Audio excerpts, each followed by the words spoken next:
Boker Tov, les bons. Allez, on va lancer la musique. On a une petite demi-heure, à peu près 25 minutes. Alors, on va essayer de prendre une petite keta. Comme on est encore au début de la semaine, on va rester sur Chaye Sarah si vous voulez bien. Donc, on a dit Refoua Shema pour Dvorah Bat, je ne sais plus comment il m'a dit, j'ai oublié son nom.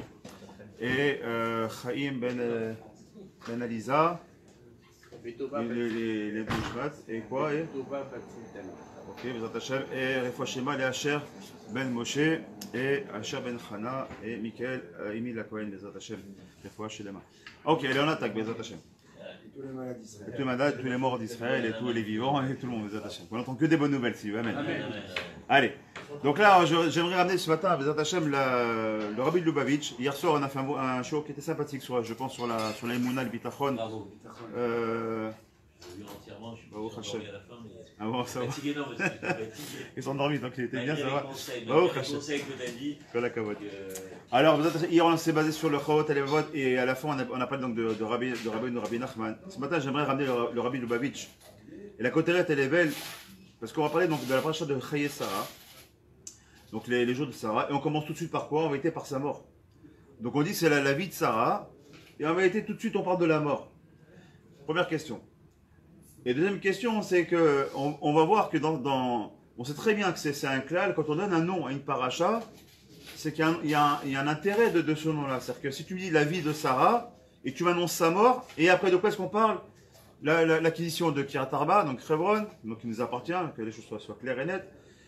On voit comment on fait le premier shidour de la création, d'accord? Avec Eliezer qui va chercher une femme pour Yitzhak. Yitzhak avec Hashem qui va se marier. On voit ensuite Ketora Agar qui va revenir se remarier avec Abraham. En fait, on parle de tout, sauf de la vie de Sarah. À la limite que tu me dises Chaye Sarah, et tu me racontes la vie de Sarah, comment elle était depuis son enfance jusqu'à sa vieillesse, et qu'on raconte la vie de Sarah, j'aurais compris qu'on appelle ça Chaye Sarah. Mais on donne une paracha Chaye Sarah, et on parle une petite phrase disant bon, c'est la mort de Sarah, et hop, et après on parle de plein de choses autres. Alors ici, le Rabbi Lubavitch donne quelque chose qui est assez nifla, qui est assez intéressant, qui est important aussi pour nous tous, pour essayer de comprendre les attachés. La côtelette qu'il a donnée, le titre qu'il a donné, c'est Chaim, Sharir Chaim, la vie après la vie. C'est le titre que j'ai donné aussi ici, donc j'ai gardé le même titre, la vie après la vie. Comme on l'a dit hier, Mina Shamaim, on a parlé que une partie du bitachon qu'on doit avoir, de la confiance et de la foi qu'on doit avoir vis-à-vis de Kadosh Baruch Hu, c'est de comprendre qu'après 120 ans, c'est pas fini. Ça ne fait en réalité que commencer. Qu'ici, c'est simplement une préparation, c'est un pros d'or, c'est un couloir, d'accord? C'est le quai d'embarquement, mais le voyage, il est après. Et si on n'a pas compris ça, alors on ne peut pas être un bon juif. Parce que si on croit que notre vie, elle s'arrête après 120 ans, dans le meilleur des cas, alors qu'est-ce qu'on a fait? On est des behemoths. On boit, on mange, on dort, et qu'est-ce qu'on a? On n'a rien à construire dans ce monde-là. Sinon, on a conscience qu'il y a la vie après la vie. Et c'est pas pour rien qu'en tout cas en Israël, les cimetières, on appelle ça Bet Achaim, d'accord? Donc la maison de la vie, littéralement. Pourquoi la maison de la vie? Il y a des morts. Un cimetière, c'est Bet Améti. Pourquoi tu appelles ça Bet Achaim? Parce qu'on sait très bien qu'après la vie, après la mort, en réalité, il y a une mort physique, mais la vie spirituelle, elle commence vraiment. Alors écoutez bien ce qu'il veut nous dire comme ça. Parachez-nous, donc je vais lire et traduire au fur et à mesure, on va essayer d'expliquer en même temps. Parachez-nous, Kula Oseket, בממרות שיראו לאחת פטירת שרה אימנו, קניית מערת המכפלה כדי לגבורה, נישואי ליצחק לרבקה, שבה הוא מנחם על פטירת אמו, ובסוף מסופר על נישואי מאברהם בקטורה ועל תולדות ישמעאל. Donc comme je vous l'ai dit tout à l'heure, donc on va dans ce paracha-là, on va parler de quoi? On va parler de la Marat Marpella dans laquelle on va enterrer Sarah. Ensuite, on va nous amener le mariage de Yitzhak Avinu, où on va voir qu'effectivement il y aura encore un lien avec Sarah. C'est quoi le lien avec Sarah? C'est que qu'est-ce qu'il va faire Yitzhak Avinu? Il va ramener Rivka. Première chose qu'il va faire dès qu'il aura Rivka, il va l'amener où? Dans la tente de Sarah. On va essayer d'expliquer pourquoi avec Rashi. Et à la fin, on voit que Agar qui revient, parce que maintenant la maîtresse de maison n'étant plus là, la place est libre. Agar, sous le nom de Ketura, va revenir et va se remarier avec Abraham et avoir encore d'autres enfants. Les ficha. Mitoret tetmia raba al shema shel חיי שרה שבדיוק ההפך מסובבה. הלא ידע Il est dit là-bas dans l'écouté Sichot, donc du Rabbi, ששמע שפרשה בתורה בדייקת בתכלית, ולכן עלינו לומר שקיים קישור עמוק בין המסופר בפרשה לבין המועטם, אמיתית של חיי השרה. Donc comme je vous l'ai dit à l'oral, je l'ai redit ici à l'écrit. Donc on va essayer de comprendre maintenant quel est le lien entre les différents sujets dont on a parlé. Je répète, l'acquisition de Hebron, le mariage de Yitzhak et le remariage d'Avraham Avinu. Quel rapport maintenant il y a avec la vie de Sarah? Déjà la vraie vie, il faut comprendre, elle est nitzri, elle est éternelle. Ne croyez pas, on n'a pas à croire que à partir du moment où l'homme il est niftar, d'accord? Alors ça y est, il n'y a plus de vie. D'où vient le mot niftar? C'est quoi le mot niftar? Ça vient du mot donc du mot ipater, donc patour. Patour de quoi? C'est quoi un mort finalement? Il est patour des misotes, c'est tout. C'est-à-dire que maintenant qu'il est mort, on ne va plus lui demander de faire des misotes. Kaviachol, il a un niveau d'ange. C'est-à-dire quoi maintenant? C'est que sa neshama, elle est cool au Kodesh, elle est avec un Kadosh Baruch Hu, donc il n'est plus assujetti à des mitzvot. C'est pour ça qu'on appelle ça un niftar. C'est quoi un niftar? Il est devenu patour des mitzvot. Ça veut dire quoi? C'est qu'on va être, tant qu'on est vivant, jusqu'à 100 ans, en bonne santé pour chacun d'entre nous, on a un compte à rebours qui est très très court en vérité, pour accumuler un maximum de mitzvot, pour que le jour, au Baruch Hashem, je dis bien Baruch Hashem, on va quitter ce monde physique, on sera quoi? On sera avec Ziva Shechida. Qu'est-ce qu'il y a de plus beau d'être aussi proche d'Akadosh Baruch Hu? Malheureusement, les nations du monde, et nous-mêmes, par l'éloignement de la Torah, on en a peur de la mort. On a peur de la mort, on a peur de l'au-delà, on a peur de ce qui va se passer. On prend ça comme quelque chose d'extrêmement grave, alors qu'en vérité, on devrait être heureux. Quitter ce monde physique-là, bon, c'est pour quelque chose de beaucoup plus spirituel, beaucoup plus grand.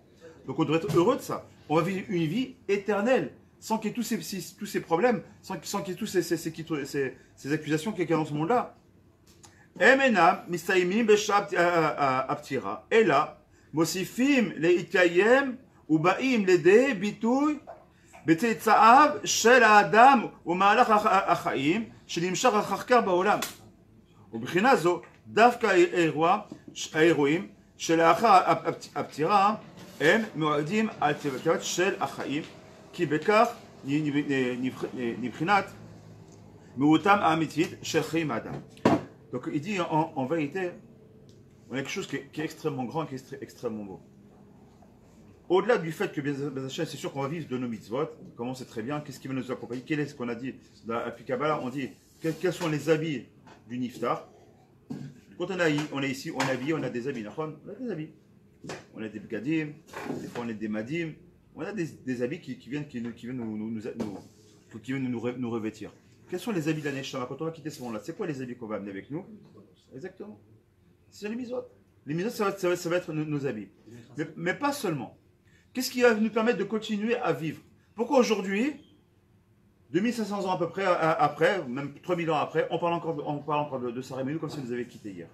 Pourquoi aujourd'hui on parle encore d'Avraham Avinu comme s'il avait quitté hier? Pourquoi encore aujourd'hui on parle de David Ameler, de Shlomo, qui vous voulez? Pourquoi on parle encore des tzadikim? Parce qu'en vérité, ils nous ont laissé un rocher, ils nous ont laissé une trace, ils ont laissé la chaim.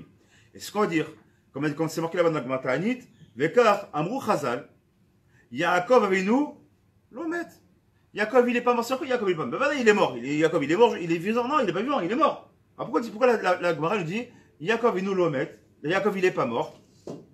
Mais Sbir, Ma Zaro Bechaim, Afu Bechaim. Parce que tant que sa génération, sa descendance, elle est vivante, alors lui aussi il est vivant. C'est-à-dire que tant qu'il a donné une trace indélébile, c'est-à-dire c'est ses enfants qui vont perpétuer ce que lui il a amené, alors automatiquement, Baruch Hashem, on continuera à dire qu'il est vivant. Et c'est pas pour qu'on s'appelle les Bnei Israël, pourquoi on peut dire qu'on a Yaakov, Lomet, et pas quelqu'un d'autre, parce que Yaakov c'est celui qui est devenu Israël, et c'est celui qui a donné quoi? Les Bnei Israël, donc les Shevatim, et donc nous aujourd'hui.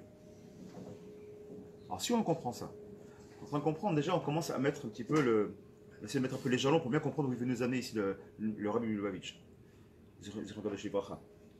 Il veut nous amener ici, pourquoi Chaye Sarah? Déjà on a commencé à comprendre. Si Chaye Sarah, c'est-à-dire qu'elle est encore en vie. Elle est encore en vie à travers qui? À travers nous. On continue. שכאשר זרעו ממשיך בדרכו ובחטאיו, et donc ça c'est החיות, אז אנחנו יודעים שאף הוא בחיים. Donc on peut dire qu'aujourd'hui il est encore vivant. Tant que tu vois quelqu'un qui est par exemple tu vois quelqu'un, même si on ramène ça à une petite échelle, tu vois par exemple, tu connaissais quelqu'un de Tunisie, du Maroc ou d'Algérie ou d'ailleurs ou même de France, tu connaissais le grand-père. C'est quelqu'un, Rabbi Jejou, Rabbi Bouzaglo. Et tu vois son petit-fils. Et tu vois Blainara, le petit-fils, il a une barbe qui est comme ça, qui est borché dans la Torah, qui est chômé à mitzvot, qui est marbitz Torah. Qu'est-ce qu'on va dire? Il dit, oh Hachem, t'as un digne héritier de ton grand-père. J'ai eu la chance de connaître ton grand-père, t'as un digne héritier. À travers toi, ton grand-père, ton grand-père, Mamash, il clôture à travers toi. On est fiers. Il y a la continuité. C'est-à-dire que ce rabbi en question, il vit à travers la personne que je vois en face de moi. La grande échelle, c'est au niveau des avot, c'est pour ça que ça s'appelle les avot, comme on a dit, mais à ces avot, siman abanim, d'accord, le fait de l'action de nos pères est un siman, est un signe pour les générations futures. Tant qu'on sera dans les jalons de nos pères, de nos ancêtres, on fera encore donner une maout, une chayut, une vie à nos ancêtres. Au cœur d'Afka, tu peux rejeter nous. מספרת על אירועים שלאחר פטירת שרה, אנו רואים את נצחיות חיה. Donc là, on est en train de voir qu'à travers les différentes choses, les différents sujets qui ont été énumérés, encore une fois, donc par rapport à Chevron, à Yitzhak, et aussi le remariage d'Abraham, on va essayer de comprendre pourquoi, parce qu'après c'est quelque chose de négatif. Donc on va essayer de comprendre en quoi ça rappelle ici quoi. Anu ro'im et nitzriut chaya. Donc là, on voit ici l'éternité de la vie de Sarah. Anu ro'im et Rivka, mishacha et darka shel Sarah. Déjà, première chose que l'on voit, c'est quoi? C'est qu'on voit que Yitzhak Avinu, intrinsèquement, il recherche quoi? Il recherche une fille. En tout cas, bon, il recherche.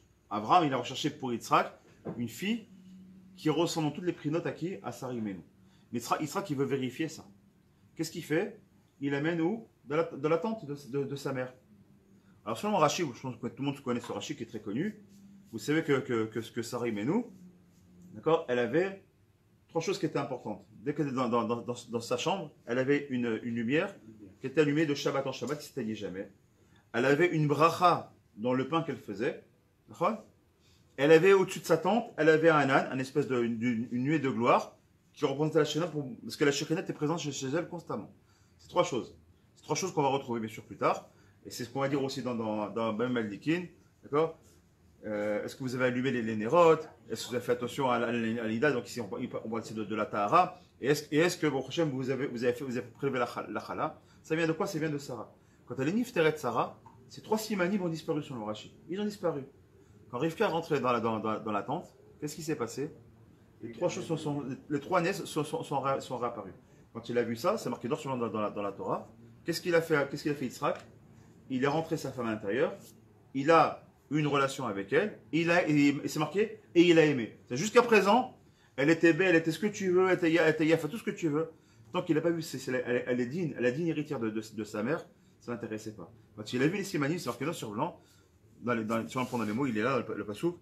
Vaïva Yitzhak Aolea, donc dans la tente de Aolea Sarah, Imo, donc il a ramené dans la tente de Sarah, sa mère. Vaïkar et Rivka, et il a pris Rivka. Vaïlo Isha, donc il a pris pour femme, donc on comprend ce que ça veut dire. Veillez Avea, et il a aimé. Seulement en ce moment-là, il a aimé.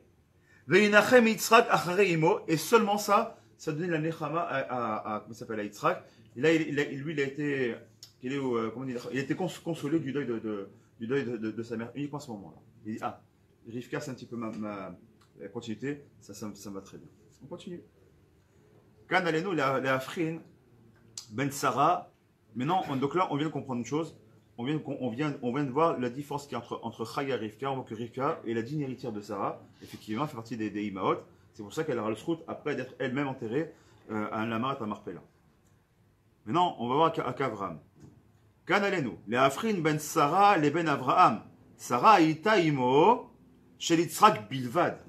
Quelle différence il y a ici entre Avraham, Avinu la Shalom, et Sarah? La grande différence, c'est quoi? c'est que Sarah, elle a engendré un tzaddik. Et un tzaddik unique. Rivka, elle aura deux. Elle aura à la fois Esav et Yaakov. Donc elle aura une gamme dans ce qu'avancé. Mais Rivka, c'est la seule, pardon, Sarah, c'est la seule qui quoi? Elle a que Yitzhak. Et Abraham, qui il a eu? Il a eu Yitzhak, c'est vrai, mais qui il a eu? Ishmael. Combien d'enfants il a eu Abraham? 8 enfants. 7 avec Agar. En réalité, un avec Agar, c'est Ishmael. Un autre avec Sarah, Yitzhak Avinu Alav Shalom. Et après 6 avec Ketura, mais comme le dit ici Rashi, Ketura en réalité c'est ni plus ni moins que Agar qui a travaillé sur ses midot, et qui était aussi belle que les Ketoret, donc comme des encens, donc c'est pour ça qu'Abraham s'est remarié avec elle, il a encore eu 6 enfants avec elle. Donc on voit qu'en réalité il y a eu une gamme, quelque part. Chez Abraham, on voit qu'il y a une darga, Nemoucha par rapport à ça. C'est pour ça que ça ne s'appelle pas, pourtant il est mort Abraham Avinu Alav Shalom, il est mort dans cette paracha aussi. C'est pas marqué Chaye Abraham. C'est marqué Chaye Sarah. On n'a pas dit Chaye Abraham et Sarah, comme si c'est un zouk quand même, c'est quelque chose d'important. Abraham, c'est pas n'importe qui. Abraham de la Vacham, c'est pas n'importe qui, c'est celui qui a reconnu Akadosh Baruch Hu. T'as un gamme, t'as Ishmael qui est en toi. Écoutez bien ce qu'il nous dit ici. Kan alenu, le Afrin, ben Sarah, le ben Avraham. Sarah ita imo, shel Yitzhak bilvad. Mais az, yivaldo, shefa eloki, yufna rak elav. Et tout le shefa, toute l'abondance eloki, donc du divin, elle passera uniquement à travers Yitzhak. Bioto ze shemesamel et akdusha, parce qu'il est le symbole même de la kedusha et de la tahara. Le umata, par rapport à elle, on a Avraham. Avraham aya gam avien shelomot acharot. Avraham, le problème, ce qu'il a donné aussi, il était le père des nations, du judaïsme, c'est vrai, mais aussi des nations du monde. Ishmael, ou bnei Ketora. Et en plus, de lui, ils ont puisé, ces Umot Ha'olam, elles ont puisé d'Avraham Avinu. Sarah a fait ça, hein. Et là, 21, 11. Bien sûr, pour ramener le passage ici, en même temps.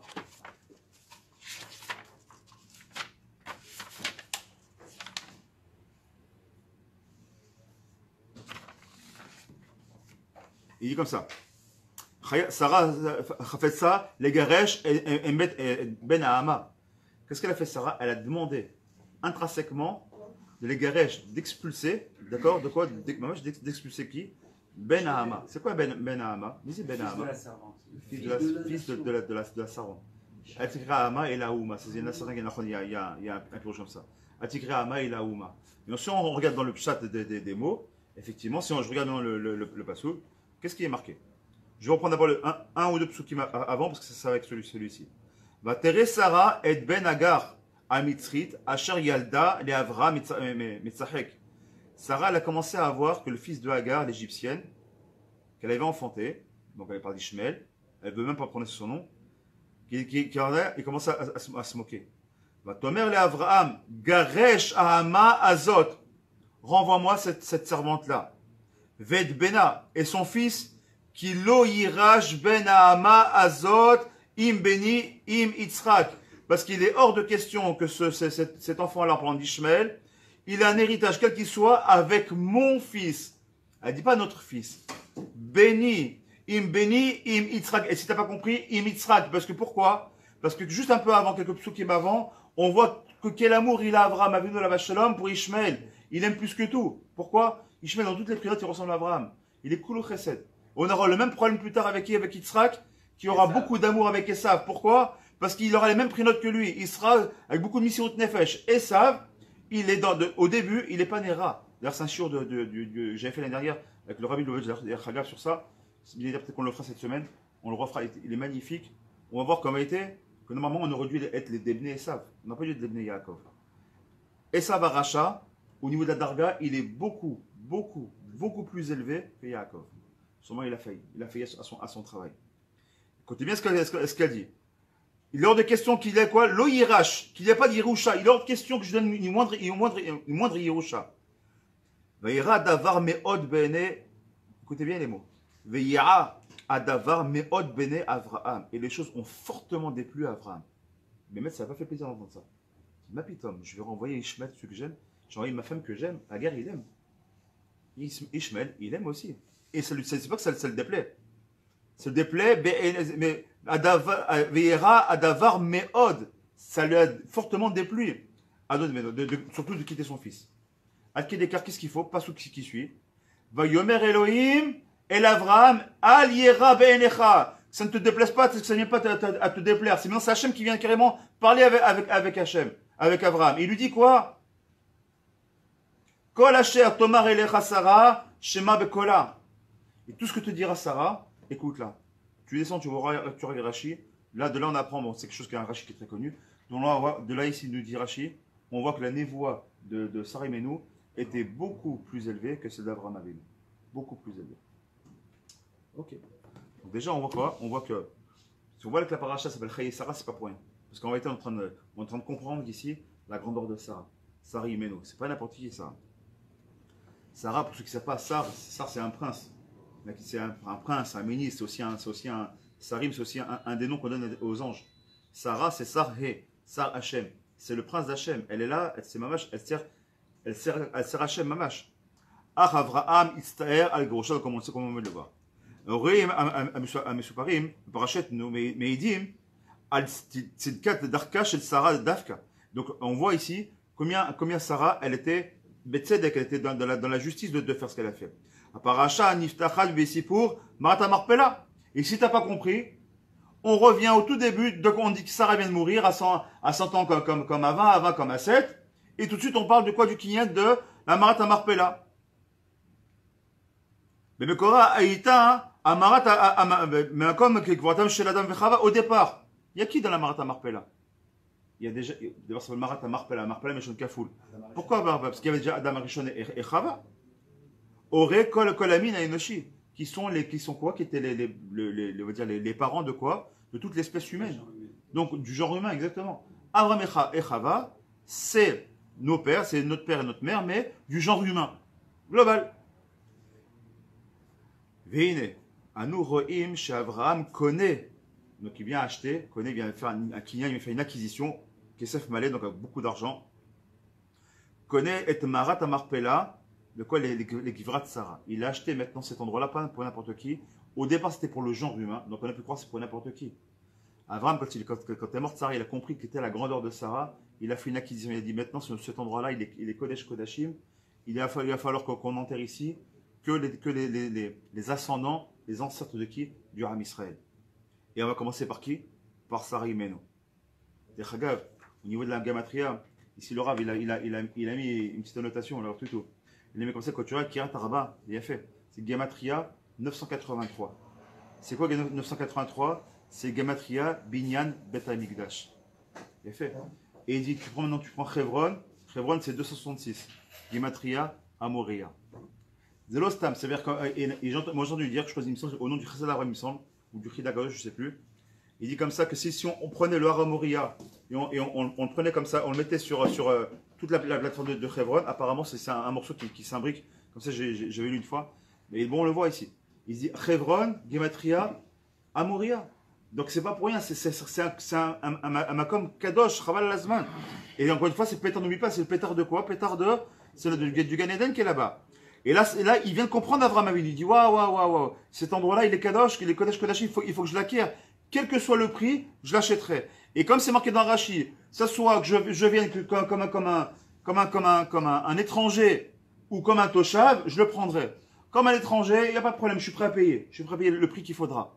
Et si vous ne voulez pas, alors ketoshav, il dit Rashi, c'est quoi ketoshav? Il dit parce que Akadosh Baruch Hu, il m'a fait une joie. Dans Brimena Metarim, il a dit que Eskenan, ça m'appartient. Et Eskenan, et Chevron, ça se trouve où? Eskenan. Donc la Marat HaMarpela, qui appartient à Avraham. Il dit Kacha ou Kacha, mettre comme même cas, je prendrai ce makom là. C'est ce qu'il nous dit ici. Donc on prend, il continue ici. Donc on a dit c'est quoi? Donc c'était bon pour Chava, Adam et Chava. Donc on a dit c'était quoi? Donc les ancêtres de quoi? Du genre humain.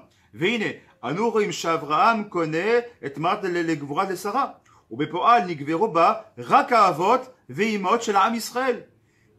שאיפת שרה, שביקשה להפנות את השפע האלוקי רק לאהבה בני יצחק, pourquoi une fois? Parce que elle a demandé est-ce que le Yerusha se fasse uniquement à travers Yitzhak et personne d'autre. On continue un petit peu. Aussi, Falkar, Amoré Hacheni, Shlichut Eliezer. Donc, qu'est-ce qu'on voit déjà qu'est-ce qu'on voit derrière? On voit maintenant la Shlichut. On voit le premier Chabad de l'histoire. D'accord? On voit qu'Abraham Avinu, il envoie son chaliar, il envoie qui? Il envoie son Talmid, Amouvak, son élève depuis toujours. D'accord? Qui est, comme on sait très bien, je l'ai dit, et comme le dit Rashi, Shaya Dole ou Mashke Mitorat Rabo Le'achirim. Il puisait littéralement, il puisait la Torah d'Abraham, et il était mashké, il abreuvait le monde entier. Toute la Torah d'Abraham, elle est en Eliezer. À Kedekar que Dolev ou Mashek, ça donnait en notaricon, ça donnait le mot Damashek. D'accord? On va l'appeler, d'accord? D'abord, à un moment donné, on l'appelait Damashek. Si vous avez le mot Damashek en hébreu, si vous l'écrivez dans les bonnes lettres, Damashek, c'est le mot Migdash. C'est l'Ostam. Eliezer, c'est quelqu'un qui est gadol. Il est grand. Adkedekar, c'est marqué, qui ressemblait en toute pièce à Abraham Avinu, et on leur a dit, alors il y en a qui disent Bedmout, parce qu'il lui ressemblait physiquement, il était tellement proche de son rab qu'il lui ressemblait physiquement. D'autres disent non, c'est pas qu'il lui ressemblait physiquement, mais il avait exactement les mêmes midot. Toutes les midot d'Abraham, on les retrouvait chez Eliezer. Eliezer en gamatria, ça vaut combien? Ça vaut 318. Vous avez vu, quand ils sont partis en guerre, là-bas, c'est marqué qu'il a pris 318 personnes avec lui. Il y a un pirouche qui dit qu'il n'a pas pris 318 personnes. Pour faire la guerre, il a pris Eliezer, ça suffit. La Gdusha d'Eliezer et la Gdusha d'Abraham, ça suffit pour évincer 5 rois et 5 armées complètes. Deuxième chose qui est alternée, qui est jolie. En Yush Baola. Pourquoi il a envoyé Eliezer? Le mot Yush, Gematria, en valeur numérique, Yush, c'est combien? 317. Eliezer, c'est qui? C'est 318. C'est celui au-dessus de Yush. En Yush. Pourquoi il a envoyé Eliezer? C'est qu'il y a quasiment une mission impossible. Me trouver la femme unique pour mon fils Yitzhak. Il y en a un qui peut y arriver. C'est celui qui n'est pas de Yush. En Yush Baola. Qui va avec une foi, un bitachon, comme personne ne peut avoir. Il est parti dans un pays qu'il ne connaît pas. Il est parti. Il dit que c'est ça, où tu vas, tu me ramènes. Si tu ne trouves pas, tu reviens sans, je préfère que tu me ramènes rien. Et qu'est-ce qu'il fait? Et on voit combien de Nissim il a eu. Première chose déjà qui tourne derrière. Pour qui? Pour Eliezer. Il vient, à cause de beaucoup, il lui fait un nest qui tourne derrière. Il les fait passer comme ça. Ce qu'il aurait dû faire en 3 jours, il l'a fait en moins d'une journée. À qui on peut faire ça? Tamido, Amouvak shel Avraham, Neemar she'aya dole ou mashke metorat rabo le'achirim, ou gam zachal nissim rabim, comme quand je vois, il a beaucoup de mérite, de beaucoup de miracles. Veimzot, et malgré tout, Ka'asher bikesh she'itzrak yisaid beto, que dit attends, Abraham, yani, t'as un fils, il est beau gosse, il est kadosh. Moi, je suis ton Talmid Mouvak, tu me connais depuis toujours. J'ai grandi qu'avec toi. Je suis, voilà, apte. Tu connais mes midotes ce sont les tiennes. J'ai une fille qui doit se marier. Prends ma fille. Et qu'est-ce qu'il lui répond? Netto. Exactement. Il dit à Abraham et Shivlo, béni Barour, ton fils, mon fils, il est Barour, il est béni. Veata Arour, et toi, tu es un maudit. Ve'en Arour, Medabek Bebarour. Et on ne peut pas coller quelqu'un qui est maudit, quelqu'un qui est maudit, quelqu'un qui est béni, quelqu'un qui est maudit. Parce qu'Eliezer, il descend de Canaan. Il descend de Nimrod et Nimrod de Canaan. Et Canaan, il a été maudit. Il était gentil, tu peux dire ce que tu veux. Mais, et pourquoi il a compris ça? À partir de quand il a compris ça? Grâce à Sarah Imenu, quand elle a commencé à dire, même Ishmael, je ne veux pas qu'Ishmael, son demi-frère, Kaviachol, il soit collé avec lui. De là, on apprend pour nous un Moussar Eskel. Combien on doit faire attention à l'entourage de nos enfants? Combien on doit faire attention? Parce qu'Abraham, il a vu, pendant Sarah, tout de suite, elle a vu, ouh là là là là. Celui-là, il va faire des dégâts avec mon fils. Il reste avec mon fils, il va l'amener. Il se moque, il dit machin, j'aime pas ça du tout. Adke d'écart. Vous savez que quand il a fait un guirouche, j'avais pas fait ça, c'est un rachis qui le semblant avait été, j'ai revu tout à l'heure. On voit que c'est marqué qu'Avram, il porte son fils. Il est grand, qu'est-ce qu'il porte? Pourquoi il porte son fils? C'est ce qui marque Rachid? Elle lui portait l'œil. C'était une Tunisienne, ça. Elle lui a porté l'œil. C'est Adke d'écart qui ne pouvait pas marcher. Avram, il a porté jusqu'à la porte du désert. Ensuite, on voit que Agar, elle a pris son fils, elle l'a porté. Comment c'est marqué? Parce qu'à un moment donné, quand il n'avait plus rien à boire, d'accord? Pourquoi? Il dit Rachid, pourquoi il n'avait plus rien à boire? Parce que comme justement il était malade des jambes, d'accord? Il fallait qu'il boive beaucoup. Donc c'est marqué qu'un malade boit beaucoup. C'est marqué, c'est un Rachid noir sur blanc que j'ai dit tout à l'heure.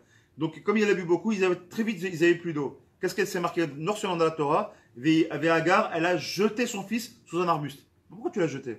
Parce qu'elle le portait. Pourquoi elle le portait? Rachid, parce que Sarah Menou, elle lui avait porté l'œil. Il ne pouvait même plus marcher. Et pourquoi? Parce qu'il s'amusait à courir autour de lui. Avec ses jambes, il se moquait de Yitzhak. Il tournait autour de lui, elle le portait l'œil. Ça arrive, mais nous, on rigole pas Ouais, avec une Tunisienne. Ouais, on sûrement. rigole pas avec les. Sûrement, J'allais dire, on mais rigole pas avec aucun- les aucun- on rigole pas avec les Tunisiens. On rigole pas avec les tzadikim. On rigole pas. aucun doute. Les tzadikim, c'est dommage, c'est quelque chose qui peut les plaire, il faut faire très attention. La parole des tzadikim, c'est pas pour rien que la Gemara, elle dit Tzadik Gozer, Hachem Mekayem. On dit pas stam des mots comme ça. Le tzadik, quand il dit une parole, Hachem, il est Mekayem. Hachem, il s'exécute. Quoi, ok, t'as beau tzadik, tu restes un homme. Hachem va t'écouter, Kenat Kedekar. La parole du tzadik, faire très attention.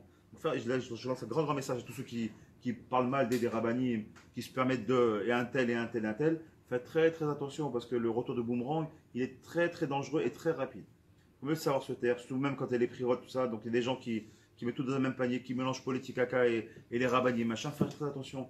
Et pareil dans la cache-route. Ouais, tu manges Rubin, toi. Allez, c'est quoi cette cache-route bidon? Tu sais, tu parles de voir c'est pas Rubin, c'est Rav Rubin, ou c'est Rav Marfoud, ou c'est Rav Intel déjà. Et si tu vas manger, ne mange pas, mais même pas qu'à faire ton lachonara. C'est même ça, c'est du lachonara. Un lachonara sur un Rav Rubin, qui met un Hercher ou Rabbanout. Il faut pas aller plus loin. C'est que Rabbanout, c'est que non, c'est pas caché. Aujourd'hui, des oreilles de quelqu'un qui est religieux. Non, c'est pas caché, c'est Rabbanout. Tu peux pas te laver la bouche. Avant de voir ce que tu rentres dans le tirant, attention à ce qui sort de ta bouche. Un Rav qui est donné à Rabbanout, c'est un Rav. Maintenant que toi, tu as pris des khumra, des machins, tu manges que des madrines, tu manges badat, kolakavod lecha. T'as pas le droit de dire qu'un Karab qui est mis à Hercher, ça s'appelle que Rabbanout. C'est pas Kacher, c'est que Rabbanout. Chaz Vechel dire une chose pareille. Chaz Vechel dire une chose pareille. C'est un lachon gamour, un lachonara gamour. On doit faire très très attention. Très très très attention. Quand on voit un produit, par exemple, il y a marqué Rav, je sais pas comment, de Milan. Alors on mange pas. Non, on mange pas là-bas. Tu sais pas, tu manges pas. Sauf si tu connais quelqu'un qui connaît ce Hercher, etc. Moi, ça m'est arrivé une fois, à l'époque où je mangeais Rav Nochi. Je suis une toute petite parenthèse, très courte, parce qu'il a après m'arriver. Et je voudrais juste finir, il reste une toute petite étape. Et à l'époque, il y avait les Twix, les Mars, les machins, ils étaient devenus Kacher. Le jour au lendemain, il y avait marqué Kacher, Khalavi, machin, avec la Rabbanout de, je crois que c'était du Danemark, pas du Danemark, le Hollande. Non, pas London. Avant, à l'époque, je racontais, il y a 18 ans de ça. C'était Hollande, c'était de Hollande. Et j'avais un ami qui parlait couramment l'anglais. Je dis, bon, moi je parle pas couramment l'anglais, la vérité, je débrouille, mais bon, tu parles couramment l'anglais. Il y a un numéro, on va essayer d'appeler. On a cherché sur internet, on a appelé au numéro, on n'a jamais. Jusqu'à on a réussi à trouver une petite rabbanout, enfin la rabbanout d'Amsterdam, on les a appelés. Vous connaissez un Ravintel? Il dit Rav qui? Ravintel. Ça n'existe pas, on n'a jamais entendu parler de ce nom-là. Alors on va savoir qui c'est qui a cette histoire-là. Tu sais pas. Donc maintenant, quelqu'un qui est Rishamaïm, quand tu sais pas, tu manges pas. Maintenant de dire que maintenant quand tu es une rabbanout pour avoir Rachid d'Israël, ou de Lyon, ou de Paris, ou de machin, que tu ne vas pas manger pour X raison, ne mange pas. Mais il n'y a pas de salir ta bouche, il n'y a pas surtout de faire un issour de dire c'est pas dommage la shonara. Je refais la parenthèse. Donc juste pour terminer la keta ici, il dit comme ça, au gam zachal les nassim. Donc on voit quand même, il est quand même des nissim veniflot, c'est qu'Eliezer, on peut dire à la Shalom, c'était un grand. Grâce à lui, il a accompagné son maître, ils ont fait la guerre ensemble, il a fait une mission de nefesh, il a joué le chatran, il a cherché, il a fait un shidour au fils de son maître. Il dit non, toi t'es maudit, hors de question. Et on termine ici. Gambesium paracha, et qu'on finit avec la paracha avec quoi? Gambesium paracha mochriar akar. On mérite la Torah. Veiten Avraham et kol asher lo le Yitzhak. On voit qu'il y a qu'est-ce qu'il appuie ici? Sur quoi il est magdish ici le il dit que Veiten Avraham et, il met en gras ici le mot et kol asher lo le Yitzhak. Effectivement, si je reprends le passouk, on regarde dans les mots et on finit avec ça des Hachem. Je vais mettre comment c'est marqué dans le passouk. On voit qu'au départ, il a du mal à se séparer d'Ishmaël. Et à la fin, c'est marqué comment? Café. Voilà, il est. Comment c'est marqué dans la Torah? Veiten Avraham et kol asher lo le Yitzhak. Velivne apelagshim. Asher le Avraham natan Avraham matanot. Veishlachem, Mial Yitzhak Beno, Boadnu Chai Kidma El Eretz Kedem. Écoutez bien ce qu'il dit. Avraham, il a donné tout ce qu'il avait à Yitzhak, toutes les Yerusha, c'est toute sa richesse, il a tout donné à Yitzhak.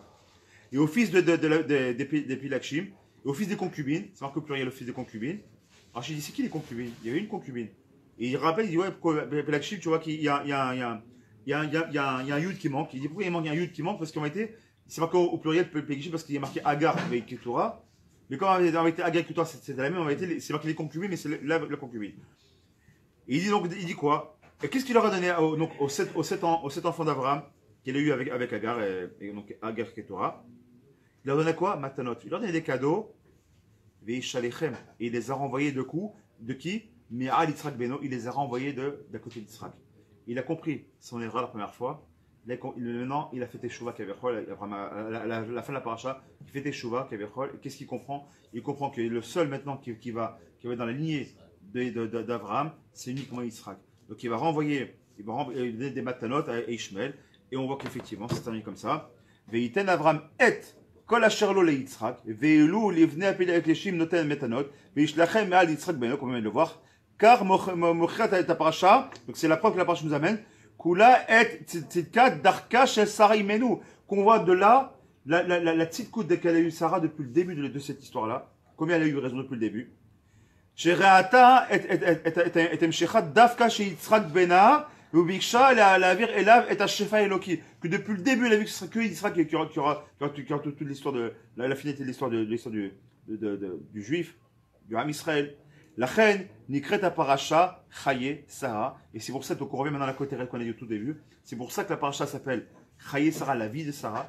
Parce qu'en vérité, la vie de Sarah continue, comme on a dit tout à l'heure, à l'instar que Yaakov l'omet, Gam Sarah l'ometa. Comment? Parce que le fait qu'on continue aujourd'hui, que le travail qui a été fait grâce à Sarah Imenu, qui a donné présence à qui? À Yitzhak uniquement, qu'Yitzhak va donner qui fera la même chose avec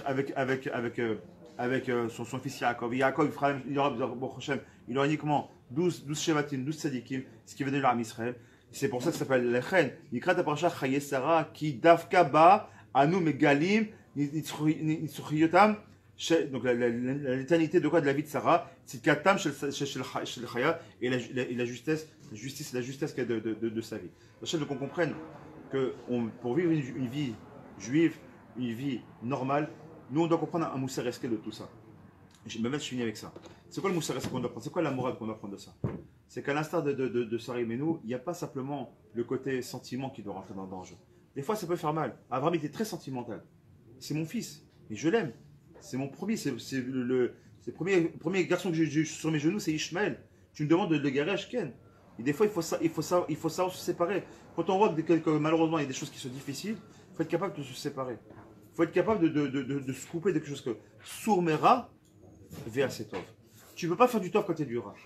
Tu ne peux pas avoir un bon verre de lait s'il y a encore du café à l'intérieur. Ça fera un café au lait, mais ce ne sera jamais quelque chose de bien. Sourmera vea setov. D'abord, tu enlèves le mal, tu es obligé d'enlever quelque chose. Tu es obligé d'enlever la plaie pour nettoyer derrière. Tu vois, je vais nettoyer sur une plaie qui est sale. Ça n'existe pas, t'es médecin. D'accord? D'abord, on enlève le pus, on enlève le machin. Et après, on va nettoyer. Sourmera vea setov. Et ça, on doit comprendre. Des fois, ça fait mal. Des fois, tu es dans un travail où là, tu gagnes bien ta vie. C'est pas 100% cash. Il faut un peu, comment on dit, embellir la mariée pour vendre.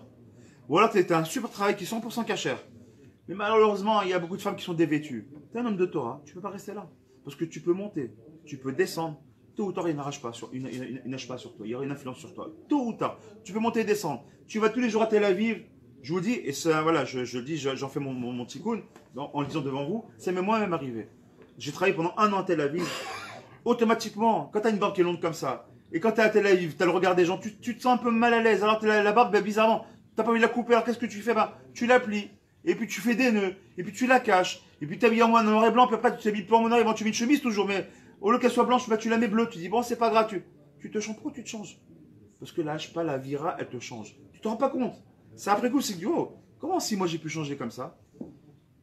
Et ça, c'est important qu'on comprenne. Des fois, il faut savoir les gareches, il faut savoir se séparer, il faut savoir des fois se divorcer. Même dans un couple. Tu as des gens qui, là, les noachim shoverachem. Chez l'un d'entre eux, malheureusement, mais moi qui suis assez proche du Rav Tutu, et j'entends beaucoup malheureusement d'histoires à travers lui, ou même quand je suis là, dans la synagogue, ou même dans son bureau. Je pense que notre machère, il est au courant aussi. Il y a beaucoup de gens qui ne savent pas. Qu'est-ce qu'ils font? Ça ne va pas dans leur couple. Bon, on va faire notre alia. Ça va pas dans le couple. Bon, on va faire un gosse. Mais qu'est-ce que tu fais? Essaie d'abord d'arranger ton shalom bayit. Et ensuite, peut-être, tu pourras faire autre chose. Ensuite, tu pourras arranger tes affaires. Ne crois pas parce que tu vas être un enfant, ça va arranger. Non seulement ça va pas s'arranger, ça va rajouter des problèmes dans les problèmes, et ça va être encore pire. J'ai besoin d'Hachem, que beaucoup il donne ce mérite-là, qu'on voit notre vie à l'instar de Sarah et Menou, de nos Imaot, qu'on soit clairvoyant, Bezat Hachem, et qu'on comprenne que des fois, Bezat Hachem, il faut savoir enlever pour mieux vivre.